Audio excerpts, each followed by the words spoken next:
नमस्कार दोस्तों, आज हम प्रश्नावली लेकर आए हैं अनुपात व समानुपात। अनुपात क्या होता है और समानुपात क्या होता है? अनुपात क्या होता है, इसकी देखो, जब दो सजातीय राशियों के तुलनात्मक संबंध को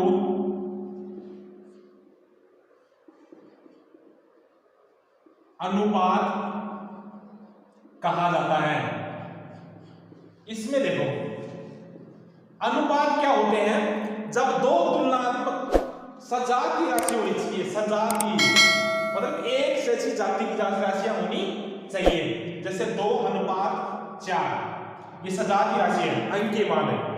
ये नहीं कि A:4 ये सजातीय राशि नहीं है, तो हम इसको कहेंगे सजातीय अनुपात। तो इनका तुलनात्मक संबंध क्या है, और अनुपात को हम बट्टा भी कह सकते हैं। तो क्या कह सकते हैं इसको? बट्टा भी, 4/2, 4/2 भी लिख सकते हैं। यह है अनुपात का, और अनुपात का मतलब बट्टा होता है। ये सजातीय नहीं है, ये सजातीय नहीं, ये सजातीय राशि है। इसको तुलनात्मक संबंध कहा जाता है। अब क्या कहेंगे? समानुपात, किसी दो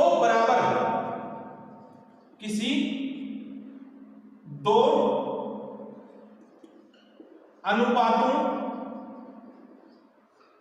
के बराबर होना या समान होना समानुपात कहलाता है। क्या कहलाता है? समानुपात कहलाता है। जैसे A:B बराबर C:D, यह सजातीय समानुपात या समानुपात। सजातीय भी है और समानुपात भी है। इस पर हम बट्टा में लिखेंगे। कई बार क्या होता है, हम करते हैं कि बाह्य पद को बाह्य पद से गुणा और आंतरिक पद को आंतरिक पद से गुणा करते हैं। जब ऐसा होता है, इसको हम दूसरे रूप में इस प्रकार लिख सकते हैं, A:B समानुपात C:D। इसका सूत्र होता है बाह्य पदों का गुणनफल बटा मध्य पदों का गुणनफल। ऐसा क्यों होता है? कभी आपने सोचा नहीं? ऐसा हम करके दिखाएंगे क्यों होता है ऐसा। ये सूत्र नहीं होता है रियल में, हम करते हैं। देखो, हम क्या कहा था अभी थोड़ी देर पहले कि अनुपातों को हम बट्टा भी कह सकते हैं। अनुपातों को हम बट्टा भी कह सकते हैं। तो बट्टा कैसे करोगे? A/B, इसको लिख दिया A/B बराबर C/D। ऐसे हमारे पास कोई ऐसी समीकरण होती है तो हम क्या करते हैं? वज्र गुणा करते हैं। तो वज्र गुणा करोगे, क्या करेंगे? A/D बराबर C/B, तो AD बराबर CB, और यही इससे होता है बाह्य पदों से भी AD आता है बराबर BC, यही इससे आता है। चाहे तो ऐसे कर लो, चाहे ऐसे कर लो, ये करोगे तो भी ऐसे ही आने वाला है। ये था हमारा अनुपात और समानुपात का हमारा प्रश्न। अब हम करेंगे अनुपात और समानुपात से आने वाले प्रश्नों का हल। हमारा आज का पहला प्रश्न है, बहुत ही शॉर्ट ट्रिक से 1400 रुपए को, पहला प्रश्न है 1400 रुपए को A व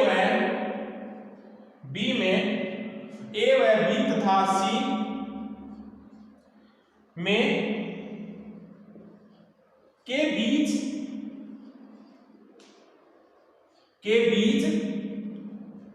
2:7:5 के अनुपात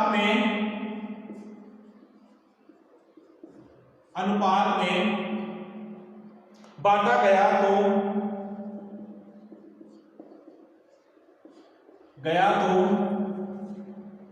B का हिस्सा क्या होगा? B का हिस्सा क्या होगा? ये लो अनुपातों का प्रश्न। जब 1400 रुपए अपने पास हो और A और B व C तीनों के बीच में बांटा गया, किस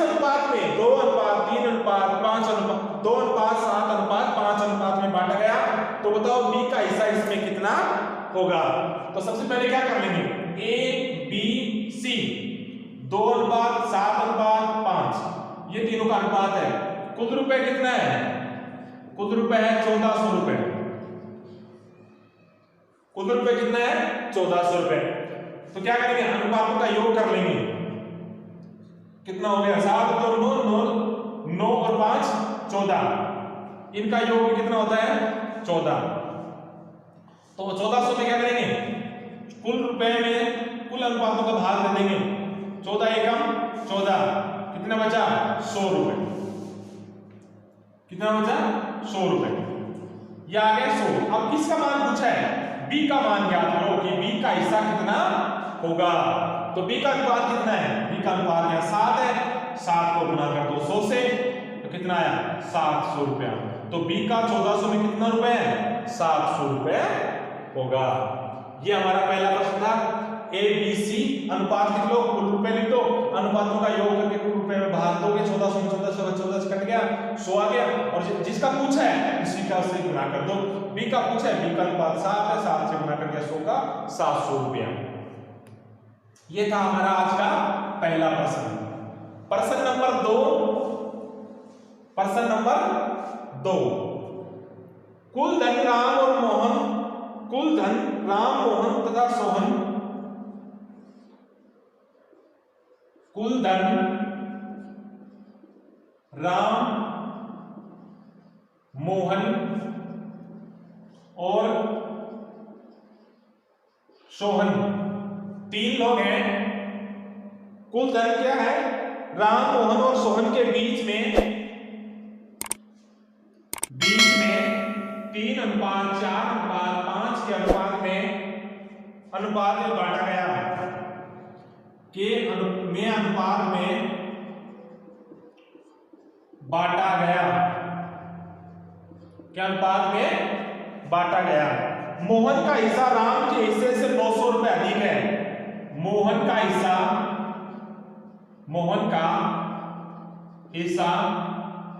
राम के हिस्से से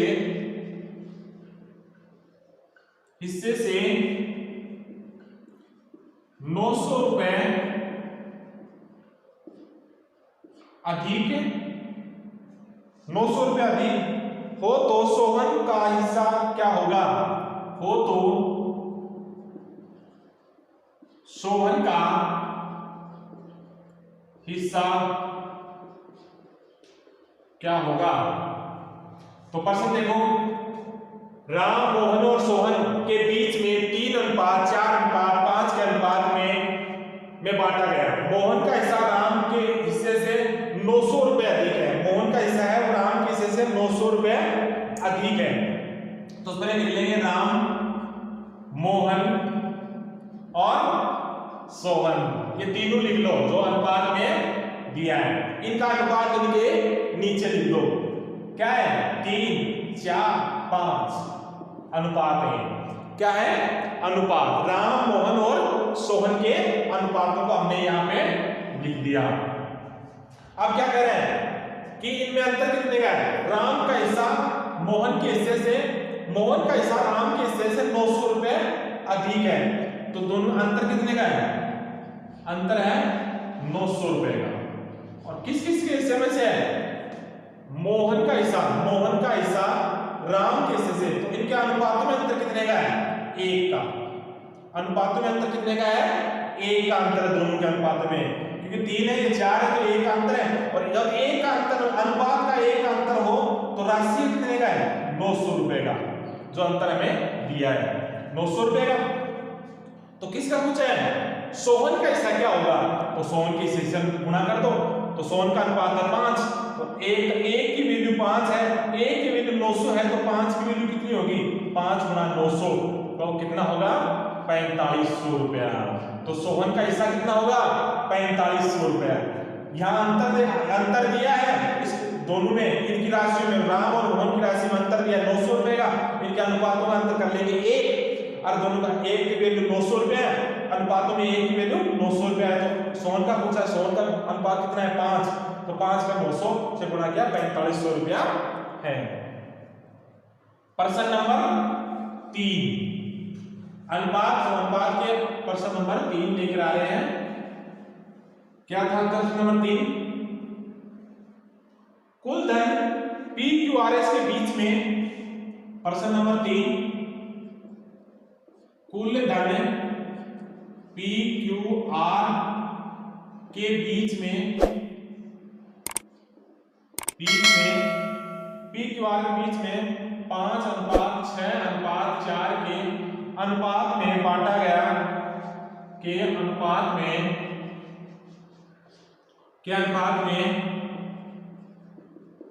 बांटा गया। पी क्यू आर के बीच में 5:6:4 में बांटा गया, तो पी का हिस्सा कुल धन का कितना प्रतिशत होगा? तो पी का हिस्सा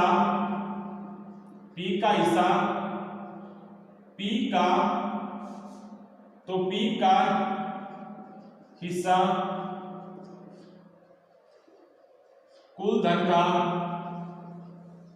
कितना प्रतिशत होगा? यहां आपको ध्यान रखना है प्रतिशत पे कि कितना प्रतिशत होगा। तो क्या दे रखा है कि पी क्यू आर, पहले ये लिख लो नीचे, इनके नीचे इनके अनुपात लिख दो, 5:6:4, तीनों का लिख दिया अनुपात। अब क्या करना है, अनुपात यहां नीचे लिख दिया। अब क्या कह रहा है कि पी का हिस्सा कुल धन का कितना प्रतिशत होगा? तो कुल अनुपातों का योग कितना होता है? 9 और 6 15, इनका योग कर लिया, कितना हो गया? 15। और p का हिस्सा पूछ रहा है, तो p का कितना है? 5। तो 5 पूछ रहा है, इसका ऊपर लिखो। किसके रिप्लेसमेंट पूछ रहा है? सबके, मतलब p का हिस्सा कुल धन का, कुल मतलब सबके रिप्लेसमेंट पूछ रहा है। तो पूछे उसका ऊपर लिखो और जिसके बारे में पूछे उसका नीचे लिखो। तो सबका पूछ रहा है, सबका हिस्सा कितना है? 15। बट अब प्रतिशत पूछ रहा है, तो प्रतिशत का मतलब 100 क्या होता है? 100, बट गुणा में 100 कर दो। काटो, 5 एकम 5, 5 3 15 और 3 का भाग 200 में, तो आएगा 33 सही 1/3%। तो कुल धन का पी का हिस्सा 33 सही 1/3% होगा। ये दोबारा देख लो, पी क्यू आर का अनुपात लिख दिया, जिसका पूछे उसका ऊपर, पी का पूछ रहा है तो पी का अनुपात ऊपर लिख दिया 5, जिसके बारे में पूछे तो सबका पूछ रहा है कुल धन का, तो कुल का तीनों का अनुपात योग कर दो 15, बटा लिख दिया। प्रतिशत पूछे तो गुणा 100 लगा दो, काटोगे आएगा उत्तर 33 सही 1/3%। ये था हमारा प्रश्न नंबर 3। प्रश्न नंबर 4 क्या है? 581 रुपए को, प्रश्न नंबर 4, 581 रुपए को एक्स वाई जेड के बीच एक्स वाई जेड के बीच 1/4 अनुपात 1/5 अनुपात 1/7 के अनुपात में बांटी गई, के अनुपात में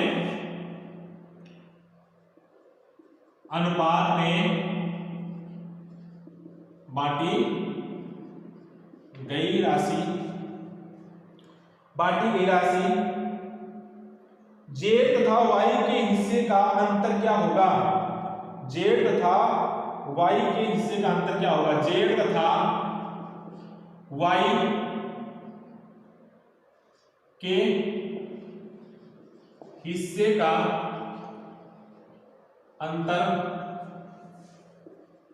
क्या होगा? देखो क्या कह रहा है कि क्या कह रहा है, इसका अनुपात बांटा गया है एक्स वाई और जेड, जो तीनों हमें दे रखे हैं लिख दो। इसके नीचे इनके अनुपात लिख दो, ये दे रखे अनुपात 1/4 1/5 1/7। थोड़ा सा ध्यान दे इस क्वेश्चन में, क्योंकि ये प्रश्न थोड़ा सा उनसे अलग है, क्योंकि उसमें अनुपात दे रखे हैं सीधे, इसमें अनुपात ऐसे नहीं दे रखा है। इसमें अनुपात दे रखे हैं पट्टे में, तो पट्टे में अनुपात को क्या करना है हमें, जिसका भी हमें साधारण अनुपात निकालना है, जिसका उसी को हम छुपा लो, एक छुपा छुपी अनुपात निकालने का सूत्र है। लघुत्तम लेके निकालोगे तो भी आएगा, हम डायरेक्ट निकालने की कोशिश कर रहे हैं। कि इसका x का अनुपात चाहिए तो इसको छुपा लो, तो क्या करोगे, इसका अनुपात छुपा लोगे तो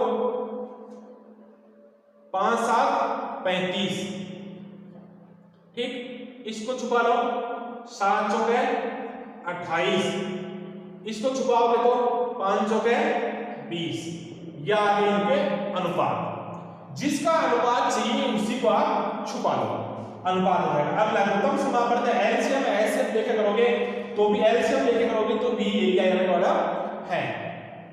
अब क्या करना है, हमें अंतर दे रखा है, कुल राशि कितनी है 581 रुपए, राशि बराबर 581 रुपए, अनुपातों का योग हम कर लेंगे, अनुपातों का योग कितना हो रहा है 50 60 40 70 70 83, कितना आता है 83, अनुपातों का योग आता है 83।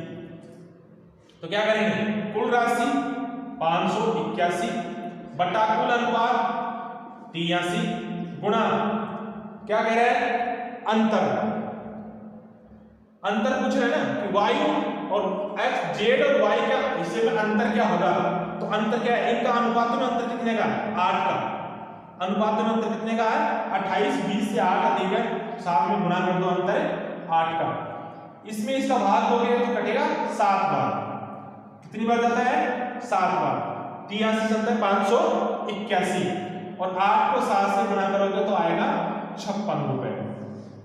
तो y और z और y के हिस्से के बीच अंतर होगा 56 रुपए का।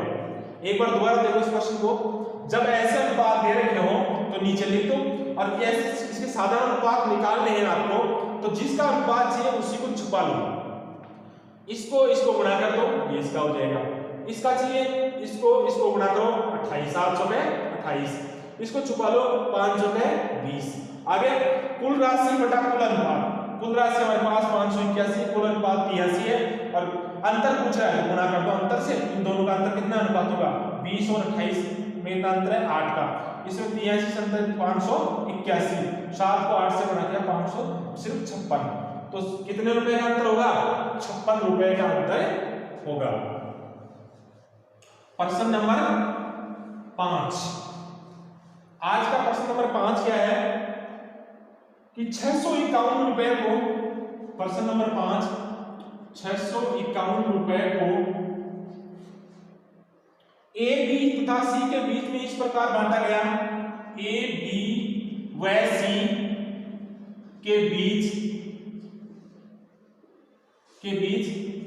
अनुपातों में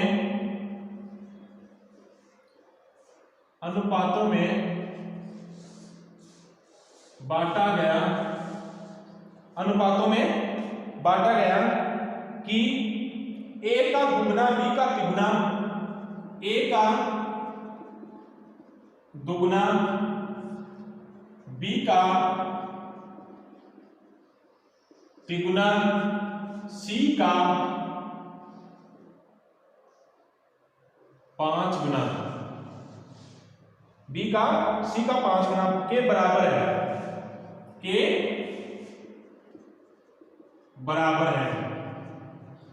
के बराबर है, तो सी का हिस्सा क्या होगा, तो सी का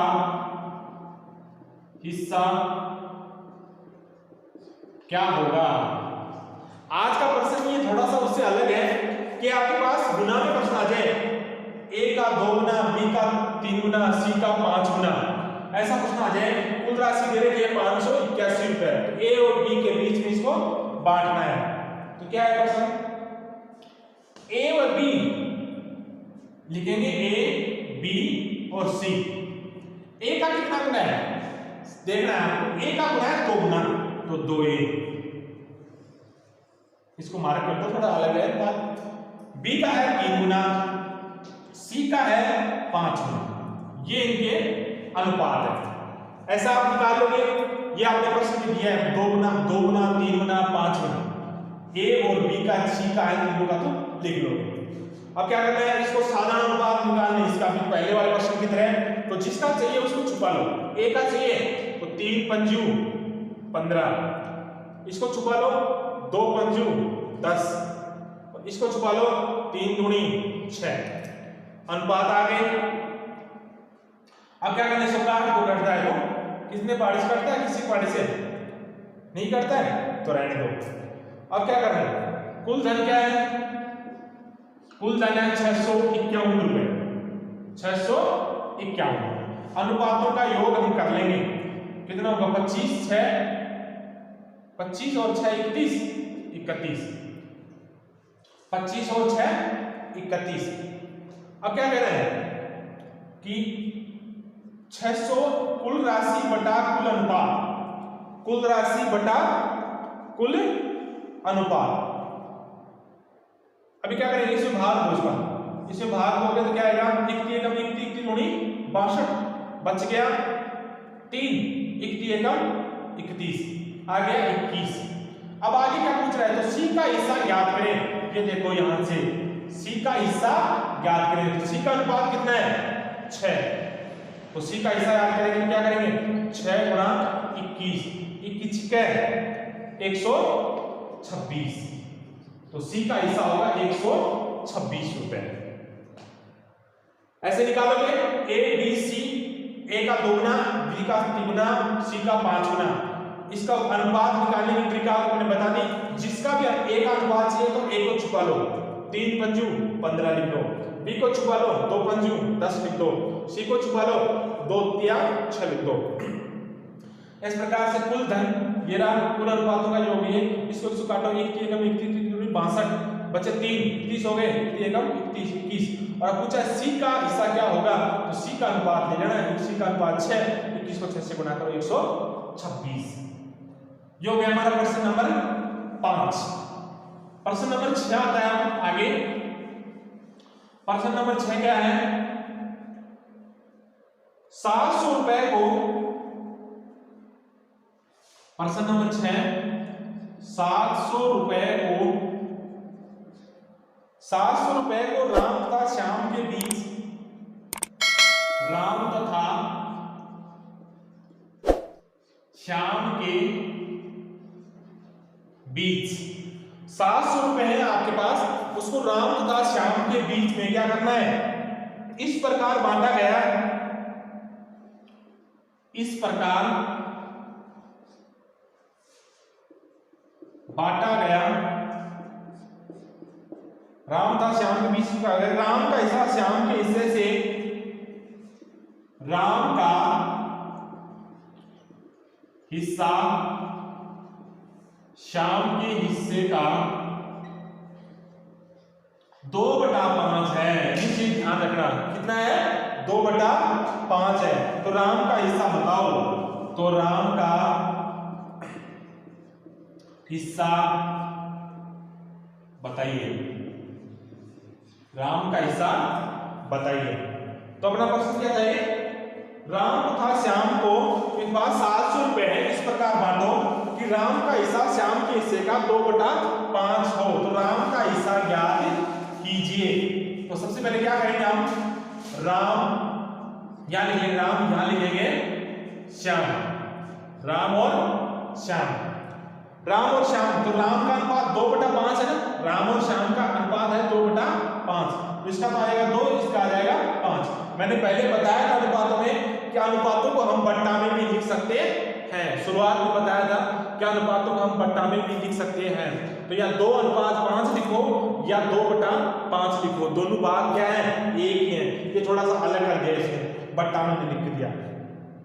अब क्या करना है, कुल राशि कितनी है दोनों के बीच में बांटने वाली, 700 रुपए कुल राशि है, 700 रुपए। अनुपातों का योग कर लेंगे 7 रुपए 7, तो कुल राशि बटा कुल अनुपात 700/7। अब किसका पूछा है, राम का हिस्सा पूछा है, तो राम का हिस्सा क्या है, गुणा कर देंगे राम के अनुपात से 2, तो 7 से 7 कट गया, 100 बच गया, 100 को 2 से गुणा करो, 2 गुणा 100 बराबर 200 रुपए। तो राम का हिस्सा क्या है 200 रुपए। ये बहुत ही सरल प्रश्नावली है, मतलब शॉर्ट ट्रिक से भी दी है, कुछ ही पल में आप प्रश्न हल कर सकते हैं ऐसे प्रश्न से। प्रश्न नंबर 7, प्रश्न नंबर 7 अनुपात और हमारा प्रश्न था समानुपात और अनुपात के प्रश्न। आज हम करा रहे हैं अनुपात के प्रश्न। प्रश्न ये थोड़ा सा देखो अलग तरीके का प्रश्न है 7 नंबर का। 117 रुपए आपके पास कितने 117 रुपए का ए बी व सी ए अनुपात बी अनुपात सी में ए व बी में सी में कितने बांटा गया 1/2 अनुपात 1/3 अनुपात 1/4 क्या अनुपात में बांटा गया के अनुपात में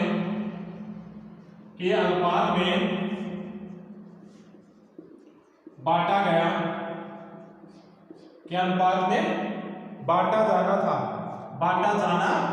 था मतलब अनुपात में किसी बांटा जाना था परंतु क्या कर दिया उसने गलती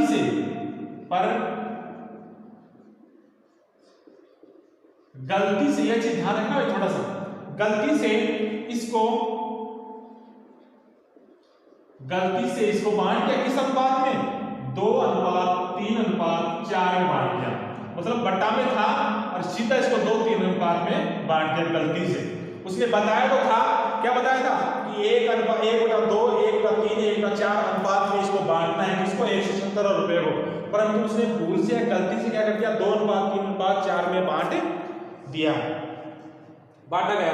तो इस प्रकार किसके सबसे अधिकतम लाभ हुआ और कितना तो बताओ इस प्रकार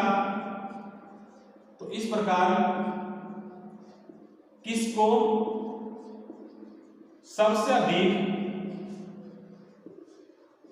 अधिक लाभ हुआ और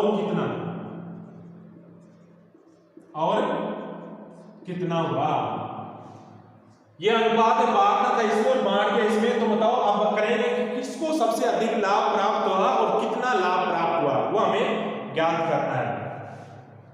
तो क्या करेंगे सबसे पहले हम लिखेंगे ए बी और सी इसे बांटना किस अनुपात में था 1/3 1/4 अनुपात में बांटना था जो ये अनुपात रहे इनमें बांटना था उसको परंतु उसने बांट किसमें दिया 2:3:4 में बांट दिया।